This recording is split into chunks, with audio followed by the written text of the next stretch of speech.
The name of the card is Five of Pentacles. It means hard times financially, loss of home or property, ill health, bankruptcy, both spiritual as well as financial. It also indicates pain and agony and looking for financial and emotional support in the wrong place.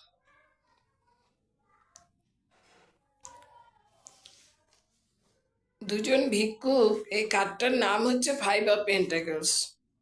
দুজন ভিক্ষুক একটি অলৌকিক চার্চের জানালার পাশ দিয়ে, আলোকিত চার্চের একটি জানালার পাশ দিয়ে যাচ্ছে।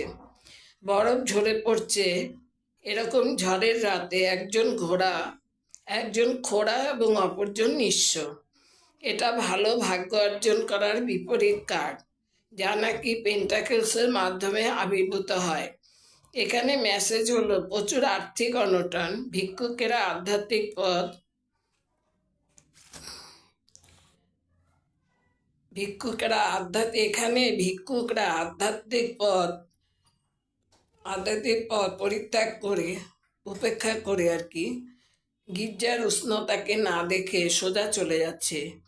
এই কার্ড নির্দেশ করে আর্থিক কষ্ট, বাড়ি ও সম্পত্তি হারানো, ভগ্ন স্বাস্থ্য, দেউলিয়া আর্থিক দিক থেকে এবং আধ্যাত্মিক দিক থেকে। এটা আরও নির্দেশ করে ব্যথা ও যন্ত্রণা, আর্থিক ও মানসিক সাপোর্ট এবং ধৈর্য ও কঠোর পরিশ্রম দরকার মানুষের। আর্থিক ও মানসিক সাপোর্টের জন্য দরকার এবং ধৈর্য কঠোর পরিশ্রমের জন্য দরকার। তাই বলা হয় take refuge in God and financial condition will change. Pay attention to detailed financial, emotional or spiritual without due care. Something important or valuable may get lost. লক্ষ্যভ্রষ্ট হওয়া, আসল জায়গা থেকে দূরে সরে যাওয়া, সঠিক সময়ে সঠিক কাজ না করা,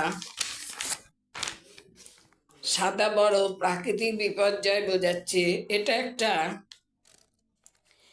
একটা কার্মিক কার্ড, শনি গ্রহের কার্ড। গণনা ক্ষেত্রে যে প্রশ্ন হতে পারে, ফিনান্সিয়াল গ্রোথ হবে কি? হবে, কিন্তু স্লোলি হবে। অনেকদিন চাকরি পাচ্ছে না, পাবে কি? চেষ্টা চালালে পাবে। 1.5 বছরের আগে কিছুই হবে না। আজ এই পর্যন্ত।